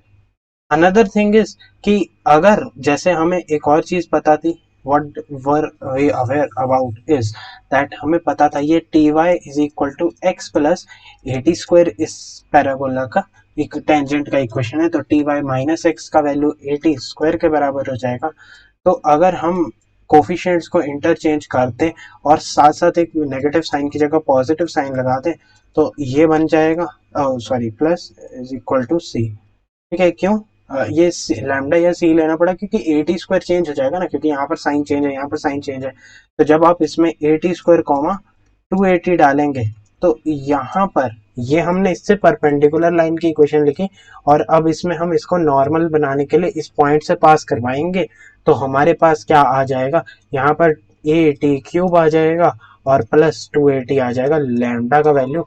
तो लैम्डा का वैल्यू हमें मिल गया है दोस्तों। तो t x plus y is equal to a t cube plus 280, this is the equation of normal. ठीक है, ये हमारे पास आ जाता है। Okay, great. और अगर हमारे पास स्लोप पता हो, if we know the slope of, ठीक है, if we know the slope of normal, तो we if we know m, can't we calculate it? तो आप देखो इसका formula y is equal to m x plus c होगा, एक normal line की तरह। अच्छा, अब हमें m और इस t में रिलेशन चाहिए। तो for a normal we have to justify a relation between m and t। How can we justify it? Let us try to do that. तो m और t में एक रिलेशन लेने के लिए हमें क्या देखना है? y is equal to m x plus c और y is equal to minus t x plus a t cube plus 2at। अब हमें क्या पता है कि ये दोनों सेम लाइन के लिए ही लिखी है, ठीक है। So these lines are coincident. और ऐसा क्यों हो रहा है? ऐसा इसीलिए हो रहा है मेरे दोस्तों कि यहाँ पर हमने टेंजेंट की इक्वेशन लिखी, यहाँ पर हमने टेंजेंट की इक्वेशन लिखी। हमें क्या करना है, अब रिलेशन जस्टिफाई करना है। तो हम क्या कोइंसिडेंट की कंडीशन लगा सकते हैं जो आपने 10th क्लास में पढ़ी है? बिल्कुल लगा सकते हैं। तो यहाँ पर आ जाएगा 1/1 is equal to m upon minus t is equal to c upon this very value. तो इससे हमें m का वैल्यू फॉर अ नॉर्मल, ठीक है, m का value for a normal is actually equal to negative of t। तो जहां पर भी t x plus y is equal to a t cube plus 2at है, हम t की जगह माइनस m पुट कर सकते हैं। तो इससे हमें बन जाएगा y minus m x is equal to a times of minus m cube, sorry, हाँ सही है, मतलब plus 2a times of minus m. तो इससे आ जाएगा y is equal to m x minus 2am minus a m cube, ठीक है। तो इस तरीके से हम नॉर्मल लाइन की इक्वेशन लिख सकते हैं, ठीक है। तो चलो अब हम थोड़ा सा एनालिसिस करते हैं, ठीक है, analysis of tangent and normal. तो पहले अपन टेंजेंट के लिए लिखते हैं। तो टेंजेंट का स्टैंडर्ड इक्वेशन जो आपको याद होना चाहिए वो होता है t y is equal to x plus a t square, या y is equal to m x plus a by m. ये किस पॉइंट से पास कर रहा है? ये ए टी स्क्वायर कॉमा 2at से पास कर रहा है। इस पॉइंट को अगर हमें स्लोप फॉर्म में लिखना है तो वो कैसे करेंगे? तो उसके लिए भी हमें पता है कि जो टेंजेंट है वो तो सेम ही लाइन है, तो ये भी कोइंसिडेंट होंगी। तो ऐसे में कोफिशिएंट जो है इसके प्रोपोर्शन में आ जाएंगे। तो इस थर्ड पार्टी को रहने दो, आप पहले दो को ही अगर उठा के देखेंगे तो t is equal to 1/m हो जाता है। तो this is in the case of tangent, ठीक है। अगर आपको slope m, here m is the slope of tangent, ठीक है। You have to be very careful about this slope. अगर आपके पास नॉर्मल की स्लोप दी है, you have to be very careful about it, ठीक है। तो ऐसे में ये पॉइंट ऑफ टेंजेंसी क्या आ जाएगा? a by m square comma 2a by m. ये कैसे आया? t को हमने 1/m सब्सटीट्यूट कर दिया। तो इसीलिए ये जो रिलेशन है t equal to 1/m, this is for a tangent, ठीक है। अब हम करते हैं एनालिसिस नॉर्मल लाइन के लिए। तो नॉर्मल लाइन के लिए मैं इक्वेशन लिखता हूँ y is equal to m x plus 2am, oh sorry, m x minus था ना, minus 2am minus a m cube था, ठीक है, ये था ना, ठीक है। और यहाँ पर t y is equal to minus t x plus 2at plus a t cube था। इसमें हमें पता है m को आप माइनस टी के इक्विवेलेंट ले सकते हैं या t को माइनस m के इक्विवेलेंट ले सकते हैं। और इम्पॉर्टेंट बात है कि ये वाला टेंजेंट अगर a t square comma, sorry, ये वाला normal a t square comma 2at से पास कर रहा है, तो point of tangency in the form of normal can be written as a m square comma minus 2am, ठीक है। तो ये हमारे पास आ जाता है, this is the slope of normal, ठीक है। तो हमने क्या कर दिया, एक टेंजेंट का एनालिसिस कर दिया और एक नॉर्मल लाइन का एनालिसिस कर दिया। इससे हमारा काम और सिंपल हो गया। अब हमारे पास चीजें और क्लियर हो जाएंगी, ठीक है। अगर हमें दोनों में रिप्लेस करना हो, अच्छा, और नॉर्मल ये जो m है ना, अब m का वैल्यू चेंज हो गया है, ठीक है, उसका m डैश कर लो। क्यों? क्यों? उसको m डैश कर लो। क्यों? क्योंकि यहाँ पर जो स्लोप है और यहाँ पर जो स्लोप है, ये स्लोप ऑफ टेंजेंट है। और इस केस में I will write it in red, यहाँ पर जो m है वो स्लोप ऑफ नॉर्मल है, ठीक है। This is the slope of normal in this very case, ठीक है। So I hope that this thing is absolutely clear to you guys. Okay, so I am expecting that normal और tangent खत्म हो गया आप लोगों के लिए। और अब हम इस रिजल्ट को प्रूव करेंगे that if t1 and t2 are ends of a focal chord of a parabola y square is equal to 4x, then t1 t2 has to be equal to minus 1. That is, product of these has to be equal to minus 1. So for a focal chord, तो अभी अभी अपन ने focal cord भी discuss किया था कि क्या होता है फोकल कॉर्ड। ये हमारा T1 है और ये हमारा T2 है, ठीक है। This focal cord is a cord that passes through focus. तो इसका कोऑर्डिनेट हो जाएगा a,0, इसका कोऑर्डिनेट हो जाएगा ऐसे, और इसका कोऑर्डिनेट हो जाएगा ठीक है। अब इन दोनों में कोई रिलेशन जस्टिफाई करने के लिए हम क्या कर सकते हैं, बहुत ही सिंपल तरीका है, हम इसका स्लोप देख लेते हैं। तो स्लोप देखने के लिए हम क्या करते हैं, पहले इस पॉइंट और इस पॉइंट को देख लेते हैं। तो उससे कितना आ जाएगा, 2a t1 अपॉन, क्योंकि -0 है, upon a t1 square minus a। और दूसरा स्लोप क्या है, वो भी इक्वल है, और उसके लिए कितना आ जाएगा, t1 को आप t2 से रिप्लेस कर दो, ठीक है, क्योंकि ये सेम पॉइंट से पास कर रहे हैं, तो ऐसे आ जाएगा। तो इन दोनों को अब आपस में इक्वल होना पड़ेगा। सो इसी के लिए 2a t1 is equal to 2a t2, नहीं, ठीक है, यहाँ पर भी कॉमन ले लो।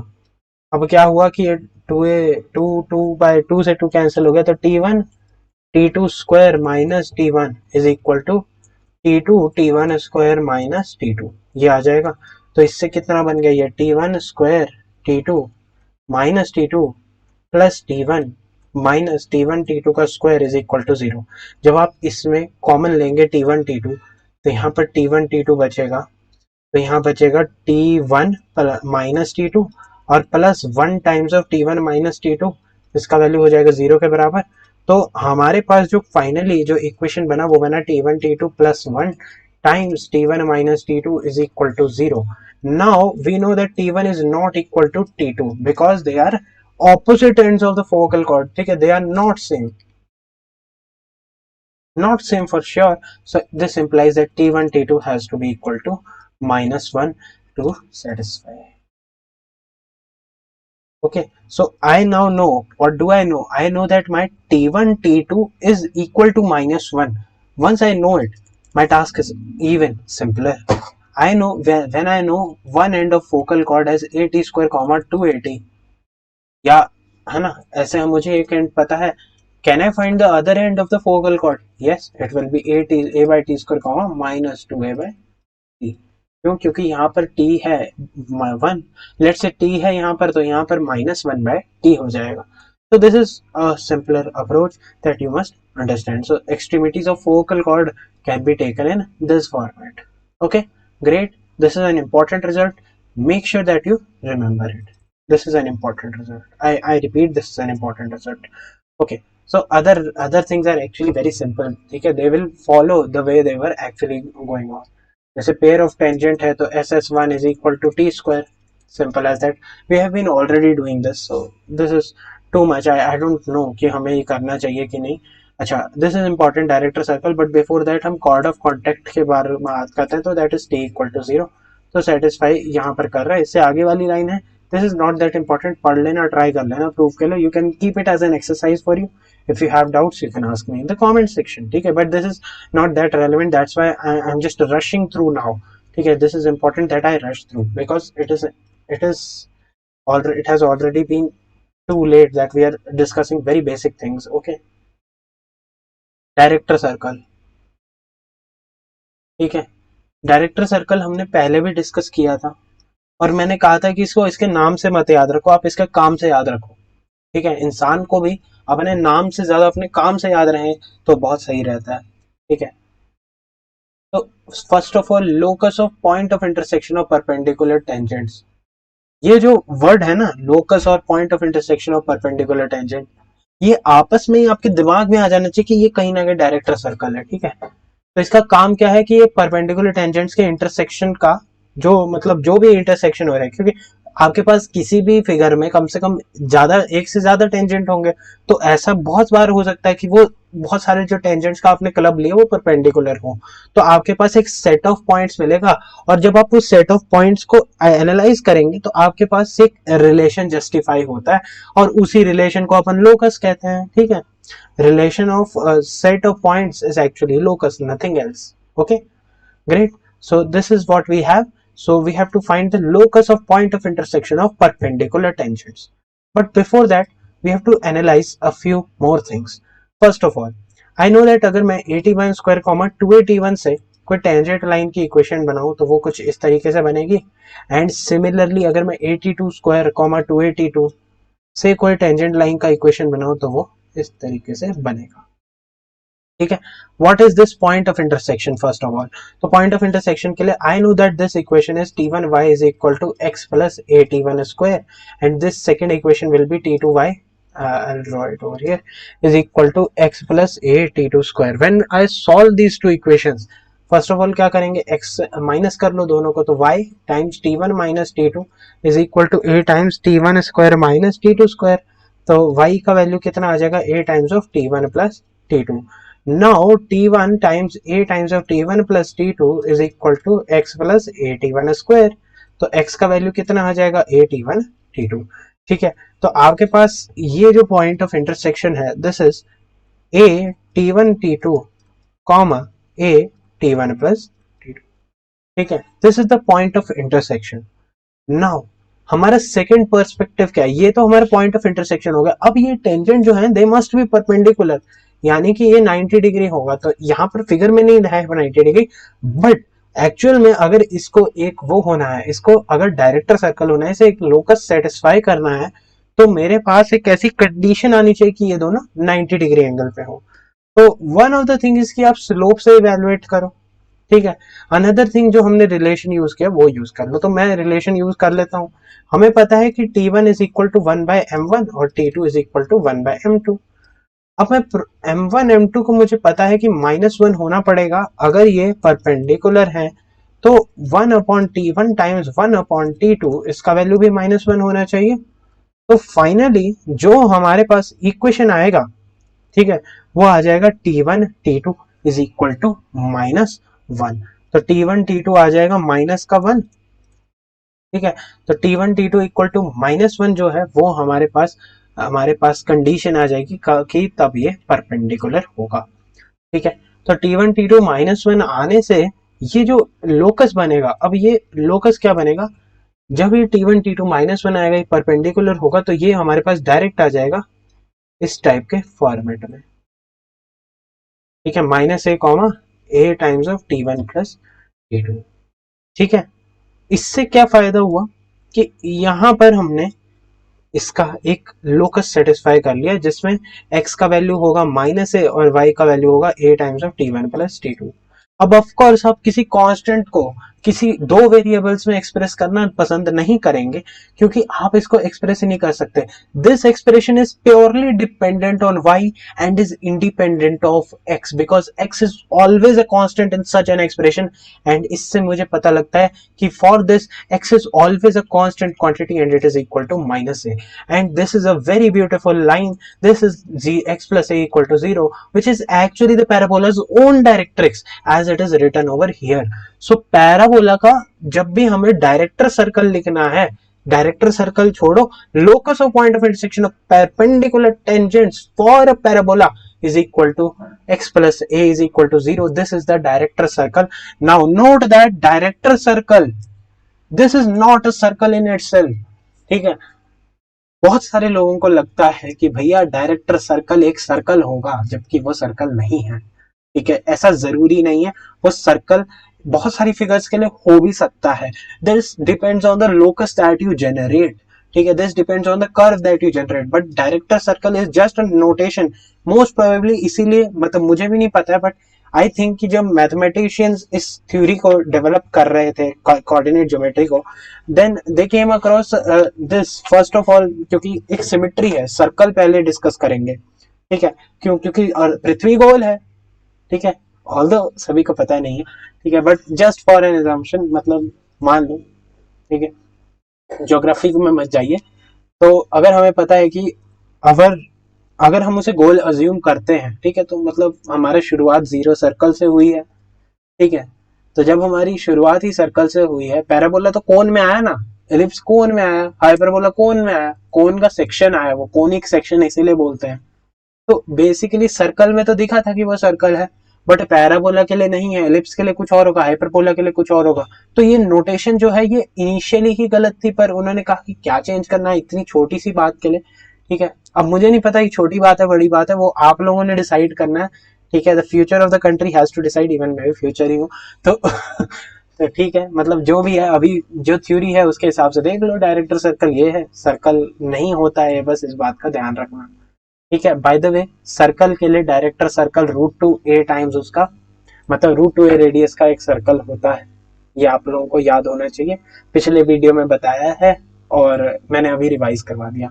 तो चलो आगे बढ़ते हैं, रिवाइज भी होता रहना चाहिए साथ साथ। Okay, let's move ahead. So this is director circle. We discussed chord of contact. Now next is chord with the given middle point. T is equal to S1. This has been already discussed in perspective to circles. So parabola में मतलब parabola में भी this will be still remaining the same कि अगर आपके पास कोई chord है और उसका एक mid point known है, तो आप अगर आपको ये mid point पता है x1, y1, तो आप इस लाइन का इक्वेशन लिख सकते हैं।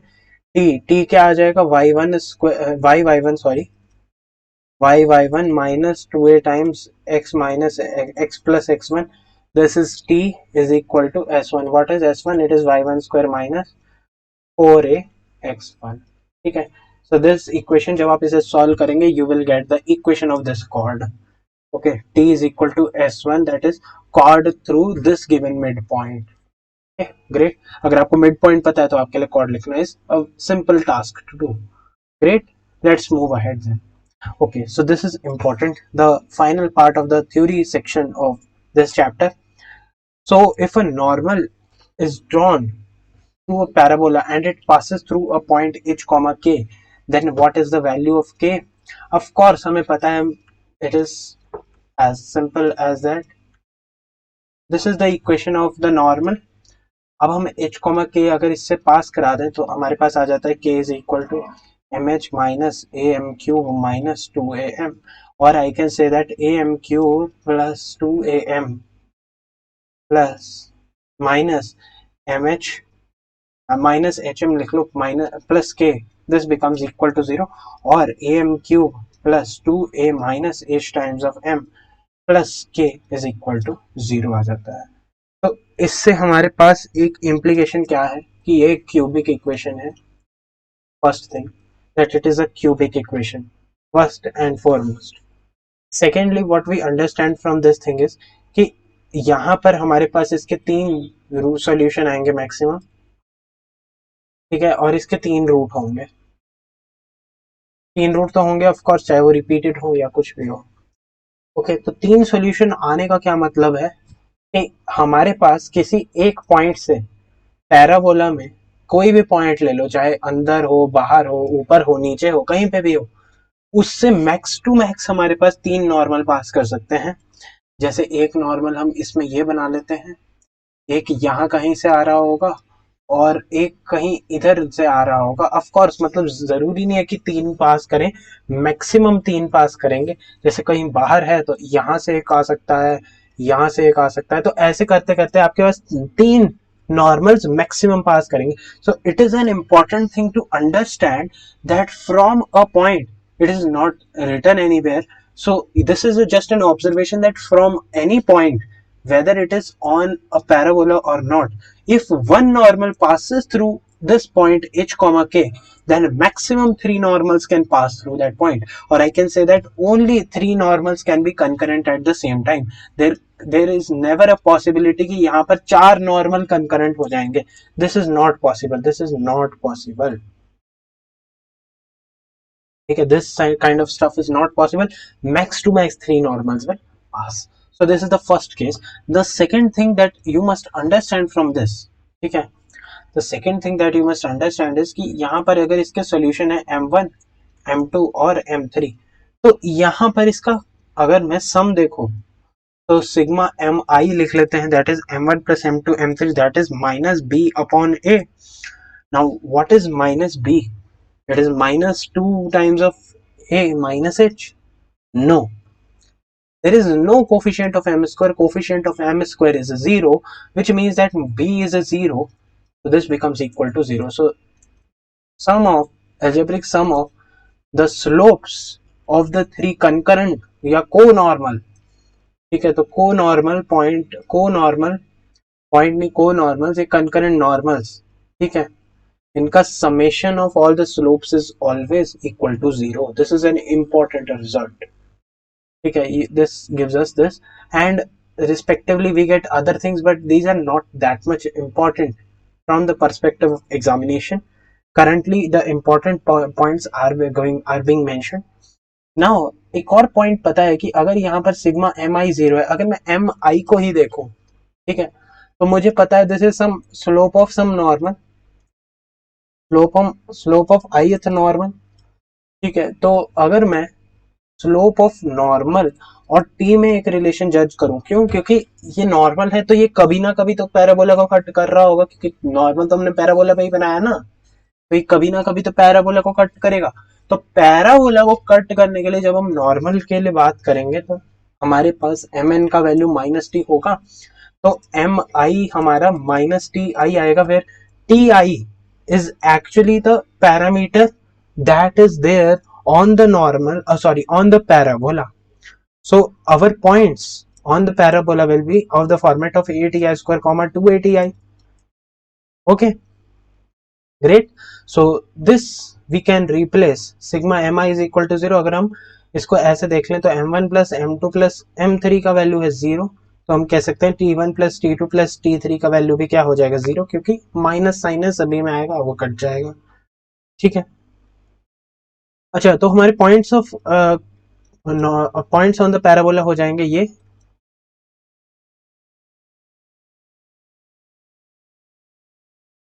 हमें पता है कि forget about the x coordinate, अगर मैं वाई कोऑर्डिनेट का सम देखूं तो वो हो जाएगा 2a t1 plus t2 plus t3, और इसका वैल्यू आपस में ही 0 हो जाएगा।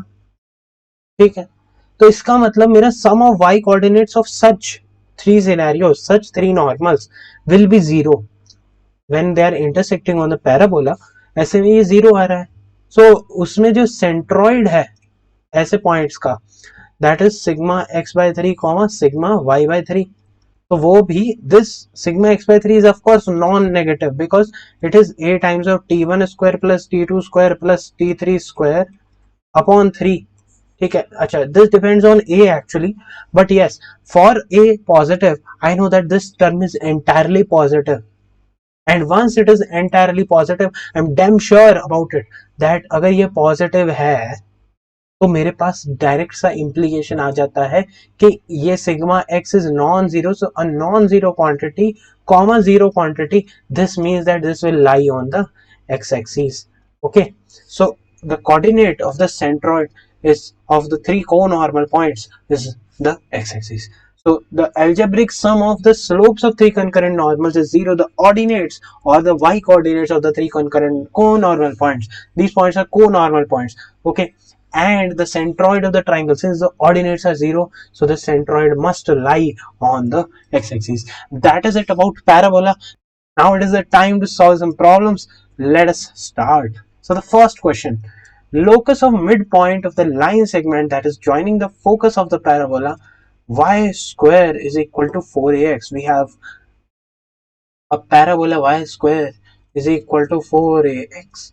तो अब क्या है हमारे पास कि हमारे पास यहाँ पर है इसका फोकस, लेट से a, 0. Now I have to find the locus of the midpoint of line segment joining the focus to any moving point on this parabola. So I'll take this moving point as 80 square comma 280. देखो, this is where parametric representation comes into use.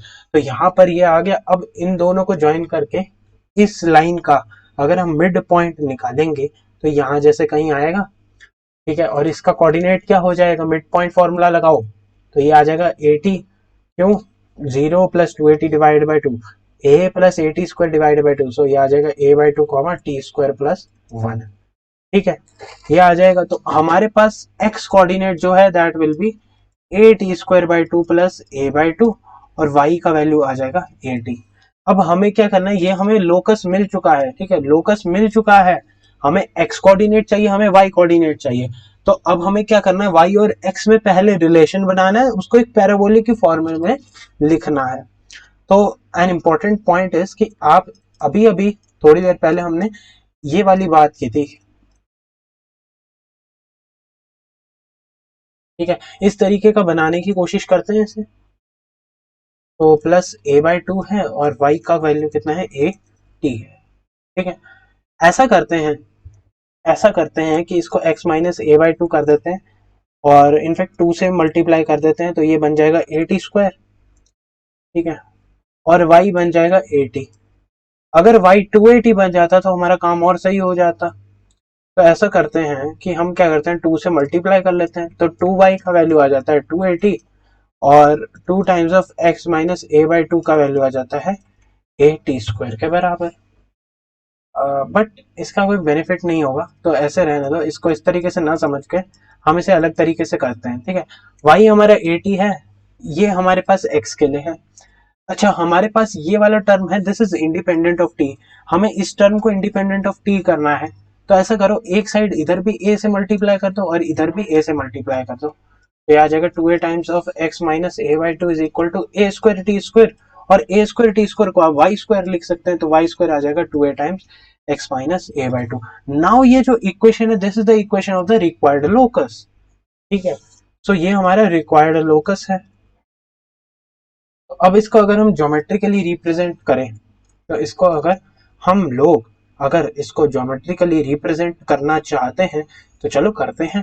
तो यहाँ पर मुझे पता है कि इसका जो वर्टेक्स होगा ये a बाई टू से शिफ्ट हो चुका होगा, तो 0 0 से ये अब a बाई टू कॉमा 0 पे आ गया होगा, और इसका पैराबोला है तो ये कुछ इस फॉर्मेट का होगा, and this parabola is y square is equal to 2a times x minus a by two. Now an important thing is कि इनिशियली अगर हम इसका फोकस देखें, अगर हम इसका ये देखें, ठीक है, let us try to understand कि हमारा vertex a by two comma zero है, और ये क्या है, 4a बाई टू ऐसे लिख सकते हैं। तो y square is equal to 4ax से हमें ये पता लग गया कि अगर y square is equal to 4ax का फोकस है a कॉमा जीरो, ठीक है, तो y square is equal to 2ax का फोकस कितना हो जाएगा, a by two comma zero. पर a by two comma zero यानी कि a बाई टू यूनिट से अब आगे भी शिफ्ट हो रहा होगा वो, तो इसका मतलब इसका जो फोकस है वो आएगा a कॉमा जीरो पे, ठीक है। So we have its focus and its focus is a comma zero, ठीक है। What is the distance between the focus and the vertex, it is a by two. So आगे भी directrix से भी उतना ही डिस्टेंस होना चाहिए, we discussed about this in parabola, ठीक है। तो ये किस का लाइन का इक्वेशन है, x इक्वल टू जीरो का। So from geometry only you can understand that the equation of the directrix becomes equal to x equal to 0, and hence B option becomes the correct answer to this problem. I hope that you understood it. This was one of the very simple problems that has been asked in parabola in this year JEE Main examination. Okay, great. I hope that you understood it. Now I think we can move to the next problem then. Okay, so for our next problem, we have our next problem. This is an interesting and yet an important problem again. So if P is a point on this parabola, so first of all, let us understand what this parabola will be like. Y is equal to x square plus 4 है, तो y is equal to x square कुछ इस तरीके का parabola होता है। What about x square plus 4? Her parabola में अगर आप ध्यान से देखें तो y में आपने इतना किया, अब 4 यूनिट आगे को इंक्रीमेंट हो गया, तो your final parabola will be something like this, ठीक है। So this is y is equal to x square plus 4, ठीक है। And more importantly any point on this kind of parabola can be represented as, अगर हम x को normally t put कर दें, ठीक है, अगर हम t पुट कर दें तो t comma t square plus 4 है। This is a standard form to write a equation of parabola. Great, I think this is clear. Now next is that this point is closest, any point, let's say this point is closest to the straight line y is equal to 4x minus 1, तो ये minus 1 इसका ये ले लो intercept, तो ये हमारे पास line होगी y is equal to 4x minus 1। Okay, great, cool. तो this is the closest point, मतलब ये डिस्टेंस होना, ये परपेंडिकुलर होना चाहिए, ठीक है। Now let me tell you an easy approach. आपको क्या करना है, आपको क्लोजनेस देखनी हो तो क्लोजनेस जब भी देखनी है तो that must be along the common normal, ठीक है। This is the property that you study in application of derivative actually, but yes I thought कि अभी पैराबोला पढ़ ही रहे हैं तो इसको कर ही लेते हैं, ठीक है, आसान सवाल था और कर लेते हैं, चलो। तो अब देखो, अगर इसका स्लोप है 4 तो इसका स्लोप हो जाएगा -1/4, ठीक है। अब ये वाला पॉइंट भी पास कर रहा है इससे, हमें इसके कोऑर्डिनेट निकालने हैं, तो हमें t और t स्क्वायर प्लस 4 का वैल्यू निकालना है। So we have this way out of for us. तो एक तरीका है कि आप इस पे नॉर्मल लिख लें, बट एक्चुअल में नॉर्मल में ना बताऊं क्या दिक्कत होती है, दिक्कत यह है कि ऐसा भी हो सकता है कि कोई ऐसे नॉर्मल का इक्वेशन लिख दे हम, लेट्स से इस पॉइंट से नॉर्मल का इक्वेशन लिख दे जो इससे इंटरसेक्ट कर रहा हो, क्योंकि मुझे पता है नॉर्मल 3 इंटरसेक्ट करेंगे, पर टेंजेंट ऐसा है जो एक ही बार इंटरसेक्ट करेगा। तो टेंजेंट का इक्वेशन लिखना इज मच मोर बेनिफिशियल।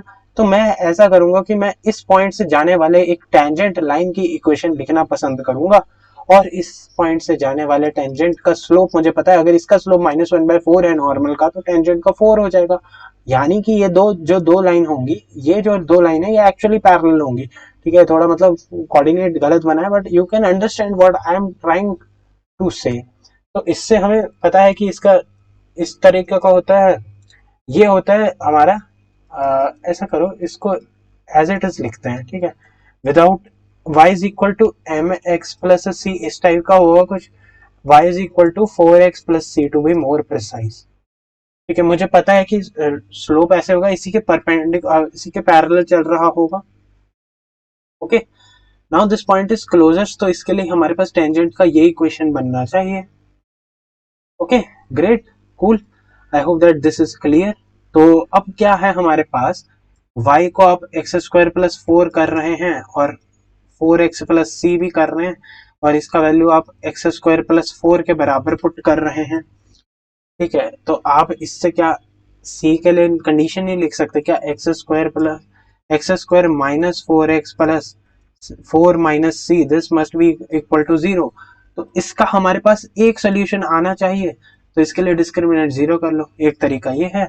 दूसरा तरीका है कि आपने y² = 4ax के लिए एक टेंजेंट लाइन का इक्वेशन लिखा हुआ है, तो आप x² = 4ay के लिए लिख लो, और उसमें y को y - 4 से रिप्लेस कर दो। तो इस तरीके का कुछ बना सकते हैं।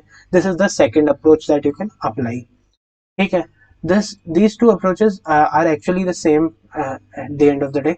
तो हम क्या करते हैं, इसका डिस्क्रिमिनेंट देख लेते हैं और उसको इक्वेट कर देते हैं। तो b² must be equal to 4ac, ये आ जाएगा 4। Oh, I think I missed something, just a minute, let me check. Okay, y² = x + 4, x² तो ये आ जाएगा c - x² - 4x, तो 16 - 4a into c, करा तो सब सही है। ठीक है, perhaps I'm doing some error, I'm doing some petty mistake, just let me check once। okay, क्या हो रहा है यार, 4x + c है, 4x + c, x² - 4x + 4 - c है, तो ये सही है, इसका एक ही सोल्यूशन आना चाहिए। ओके, फॉरगेट अबाउट इट, हम कुछ और तरीके, इसी तरीके से देखते हैं यार, इसी तरीके से देखते हैं। I am just getting confuse now. Actually 2 bar crash हो चुका है, मतलब सिस्टम में बहुत दिक्कत हो रही है मुझे। ठीक है, तो x² हमारा हो जाएगा 4a टाइम्स ऑफ y - 4। अच्छा, मुझे पता है इक्वेशन ऑफ टेंजेंट ही लिखनी है ना, तो dy/dx का वैल्यू कितना होगा। छोड़ो यार, ऐसे सिंपल सा तरीका है, फालतू में इतना कंफ्यूज हो रहे हैं। y = x² + 4 है, तो dy/dx का वैल्यू आ जाएगा 2x। ठीक है, और 2x पास करना चाहिए, हमारा पॉइंट क्या है, t, t² + 4 से। तो इस लाइन का स्लोप है 2t, और हमारे ये स्लोप किसके बराबर होना चाहिए, 4 के लिए, पैरेललिज्म के लिए, तो t का वैल्यू 2 आ जाएगा। ठीक है, t का वैल्यू 2 है, तो हमारा कोऑर्डिनेट क्या क्या है, 2,8। ठीक है, ऐसे ही कंफ्यूज हो रहा था मैं, है ना, कितना सिंपल था ये। फालतू में आप लोगों को भी लंबा एक्सप्रेशन, तो छोटा एक्सप्रेशन मिल गया इसी बहाने। ठीक है, बट यस, एक्सप्लेनेशन अगर करनी हो तो इस तरीके से कर सकते हैं कि y = 4x + c kind of tangent बन रहा होगा। अब उसमें भी दिक्कत ये आती कि आपके पास 2 सोल्यूशन आ सकते थे। ठीक है, तो we don't need to worry about it. Okay, great, so this is it. And अगर आपको इस तरीके से करना है, तो आपको पता है y = mx + a/m है, तो y = अगर हम x = my प्लस a/m कर दे, a का वैल्यू इसके लिए कितना हो जाएगा, 1/4, तो 1/4m, और y को हम y - 4 से रिप्लेस करेंगे, तो ये भी जो इक्वेशन है, इसका जो स्लोप होना चाहिए, इसका जो स्लोप होना चाहिए वो होना चाहिए 4। ठीक है, मतलब इसका जो एक्सैक्ट स्लोप होगा, तो इसका स्लोप इसका स्लोप 1/m होगा, तो 1/m का वैल्यू 4 होना चाहिए, m का वैल्यू 1/4 होना चाहिए। तो x = 1/4 times of y - 4 plus 1/4, तो 1 आ जाएगा। तो इससे हमारे पास 4x - 1 - 5, ये आ जाएगा इसका इक्वेशन। y = 4x-3, और ये कितना 2,8 से पास कर रहा है क्या, तो 2,8। तो मैंने कुछ कैलकुलेशन गड़बड़ करी होगी, तो आप इस तरीके से वैसे कर सकते हैं, ठीक है, फॉरगेट अबाउट इट। एक्चुअली फालतू में हम अलग अलग मेथड ढूंढ रहे हैं ना, 4x+3 आ रहा है ना, 4x+3 सेटिस्फाई कर जाएगा, तो इस तरीके से बेसिकली करना था, ठीक है। आई think I am just stretching it far more than required. Anyways यार, कर लेते हैं यार। मुझे दुख हो रहा है, मैं कर नहीं रहा। y-4 + 4, अरे सही कर रहे थे हम। y का वैल्यू 4x आ रहा है ना, y का वैल्यू 4x आ रहा है, कॉन्फिडेंस की जरूरत थी। c का वैल्यू इससे 0 आ रहा था। आई जस्ट लॉस्ट कॉन्फिडेंस, इससे y = 4x है। तो देखो एग्जाम में कॉन्फिडेंट रहोगे तो कितना आसान है, ठीक है, हर तरीके से सही आ गया, ठीक है। That's my good luck, and this must be yours too. Okay, leave it. Let us move to the next problem. Okay, a tangent is drawn to the parabola y² is equal to 6x. Y² is equal to 6x. Now we draw a tangent to this parabola. Okay, and this tangent is perpendicular to this line. Oh, this is very simple problem. Okay, this tangent is perpendicular to this line. तो इस line का slope कितना है, -2x+1 है इस line का equation, तो इसका स्लोप कितना है, -2। तो हमारा रिक्वायर्ड टेंजेंट का स्लोप कितना हो जाएगा, हाफ। अब मुझे पता है कि इस पैराबोला के लिए, ये तो स्टैंडर्ड पैराबोला टाइप है जिसमें a का वैल्यू कितना है 3/2, और इसका m का वैल्यू मुझे बता दिया गया है कि हाफ होगा। तो इस लाइन का इक्वेशन क्या आ जाएगा, इस लाइन का इक्वेशन हो जाएगा y = mx + a/m, तो दिस विल बी +3, तो 2y = x + 6 आ जाएगा। This is our equation. Now let us check. So 0,3 satisfy कर रहा है, हाँ कर रहा है। -6,0 बहुत बढ़िया। 4,5 हाँ, -5,4 नहीं। So D option is the correct answer, that not की कंडीशन पूछी थी। तो बहुत ही सिंपल सवाल, बिल्कुल डायरेक्ट। देखो 30 सेकंड मुझे समझाने के लिए लग रहे हैं, अगर आपने ये समझ लिया कि y = mx + a/m है, तो देख लो 30 सेकेंड्स में मैंने ये सॉल्व करके दिखा दिया आपको। तो ऐसा नहीं है कि जेईई के क्वेश्चन बहुत डिफिकल्ट होता है, questions are simple but they are actually direct at times, so you have to be very careful when you are trying to solve these. Okay great, that's it, so let's move ahead. Okay, yes, so we have another problem. The area in square units of an equilateral triangle. So area in square units of an equilateral triangle that is inscribed in the parabola y² is equal to 4x, y² is equal to 8x. Okay, let us try to make it first. y² is equal to 8x में हमने एक, देखो diagram बना लेना coordinate में, ऐसे हवा में करने लगोगे ना कुछ नहीं होने वाला, मैं बता रहा हूँ डायग्राम बनाना बहुत जरूरी है। ये कुछ इस तरीके का होगा equilateral triangle. Now first and foremost you have to be very particular about the diagram. This is 30 degree and okay, so this is 60 degree and definitely अगर ये inscribed है, इसका एक साइड ये है and this is symmetric enough, तो this will be perpendicular. Okay, fine. तो let's say अगर मैं इसका लेंथ L ले लूं, अब ये क्या है, परपेंडिकुलर है, तो ये एंगल बाइसेक्टर की तरह एक्सिस वर्क कर रही होगी और ये एंगल हो जाएगा 30 डिग्री और ये हो जाएगा 30 degree. This is just from standard geometry, standard दिमाग लगाएंगे तो ये सही आएगा बिकॉज इट इज सिमेट्रिक। अब जो फिगर सिमेट्रिक है उसके लिए हम क्या ही बहस करेंगे, ठीक है। तो एक पॉइंट हमारा 0,0 हो जाएगा, ठीक है। ऑफकोर्स हमें पता है कि ये परपेंडिकुलर है, ये L है, ये 30 डिग्री है, तो ये कितना हो जाएगा L/2 और ये कितना हो जाएगा L/2। This is so far obvious and this is L√3/2। तो यार अगर हमें L√3/2 यहाँ की डिस्टेंस पता है, x कोऑर्डिनेट पता है और y कोऑर्डिनेट हमें पता है L/2, तो हम इसको, इस पॉइंट को ले लेते हैं ना, L√3/2 L/2, ये हमारा पॉइंट है। अब इसको कर लो, y² = 8x में सेटिस्फाई करा लो, तो इससे क्या आ जाएगा, y² कितना आ जाएगा, L²/4 is equal to 8√3 times L divided by 2. So what is our L? Of course L is non-zero, so L becomes equal to 16√3. Now what is the area of an equilateral triangle? It is √3/4 times of a square. ठीक है, या 1/2 L into sin 60 degree, ठीक है। Using 1/2 AB sin theta यही आएगा. So let us just write it. So root 3/4. What is a square? 16. 16 is 256 into 3. So this is 64. 64 into 3. 6 3s are 18. 4 is 12. 192 square root of 3. C. Okay, so C option becomes the correct answer to this problem.